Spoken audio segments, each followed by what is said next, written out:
Hi everyone, welcome to our channel. हम हाजिर हैं एक नए रियल हॉरर एक्सपीरियंस के साथ जो जय के साथ हुई। तो शुरू करते हैं आज की स्टोरी।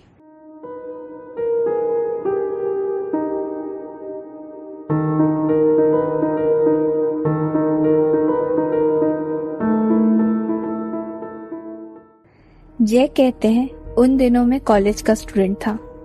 मेरा कॉलेज घर से 2-3 घंटे की दूरी में था, इसलिए रोज ट्रैवल करने की जगह मैंने हॉस्टल में रहने का फैसला किया। हॉस्टल में रहते अब 3 महीने हो चुके थे। सब अच्छा जा रहा था। हम 10 लड़के एक कमरे में बंक बेड्स पे सोते थे। मेरा बेड टॉप पे था।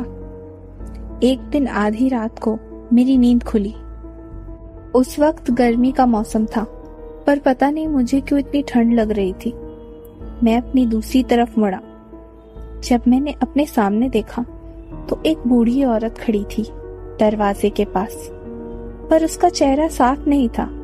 मुझे समझ नहीं आ रहा था कि वो कौन थी और इतनी रात को यहाँ क्या कर रही थी। उन्होंने ब्लू कलर की साड़ी पहनी थी, उस पर व्हाइट बॉर्डर था। पर एक बात थी, वो बहुत ग्लो कर रही थी। उनके चारों तरफ कोई लाइट थी, मानो कोई स्पॉटलाइट पड़ रही हो। पर एक नॉर्मल इंसान तो ऐसा नहीं होता। अब मुझे डर लगने लगा था। वो मुझे ही देख रही थी, पर ना तो वो गुस्से में थी, ना मुझे डरावनी लग रही थी। वो बहुत कामली मेरी तरफ देख रही थी। पर फिर भी ऐसे समय में किसी को भी डर लगेगा।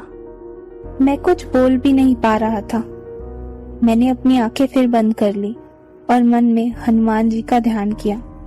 कहते हैं ना, अगर कभी तुम्हें डर लगे तो तुम्हें हनुमान जी को याद करना चाहिए। मैं डर जरूर रहा था, पर मुझे ऐसा लग रहा था कि मैं उन्हें जानता हूँ। खैर, मैं जैसे तैसे भगवान का नाम लेकर सो गया। 6:30 बजे के आसपास मेरा फोन बजने लगा। पापा का कॉल था। उन्होंने मुझे बताया कि मेरी बड़ी माँ गुजर गई हैं। बड़ी माँ का कोई बच्चा नहीं था। शुरू से ही वो मुझे माँ से ज्यादा प्यार करती थी। मेरे आंसू नहीं रुक रहे थे। बड़ी माँ की तबीयत काफी खराब थी कुछ समय से, और मैं हॉस्टल में रहने के कारण बहुत समय से उनसे मिला भी नहीं था। मैंने तुरंत हॉस्टल में इन्फॉर्म किया और अपने घर के लिए निकल गया, बड़ी माँ को एक आखिरी बार देखने के लिए। जब मैं घर पहुंचा और बड़ी माँ को देखा तो मैं हैरान रह गया। मुझे अपनी आंखों पर विश्वास नहीं हो रहा था। बड़ी माँ ने वही ब्लू साड़ी पहनी थी, व्हाइट बॉर्डर वाली, जो उस औरत ने पिछली रात पहनी हुई थी। वो बड़ी माँ ही थी जो मुझसे मिलने आई थी, इसलिए मुझे उनसे खतरे का कोई एहसास नहीं हुआ। कहते हैं ना, माँ तो माँ होती है। पापा ने बताया बड़ी माँ की डेथ रात को 3 बजे हुई थी, जिससे मैं और भी कंफर्म हो गया वो बड़ी माँ ही थी जो रात को मुझसे मिलने आई थी। उस दिन से मुझे आज तक वैसा कोई एहसास नहीं हुआ। कहते हैं ना, प्यार इस दुनिया की सबसे शक्तिशाली चीज होती है, और अगर वो माँ का प्यार हो तो उससे बढ़कर दुनिया में और कुछ नहीं हो सकता। आप लोग बताइए, क्या आपको लगता है कि ये पॉसिबल है? अपने व्यूज हमें कमेंट सेक्शन में बताएं। ऐसी ही हॉरर और मिस्टीरियस रियल कहानियों के लिए हमारे चैनल को सब्सक्राइब जरूर करें।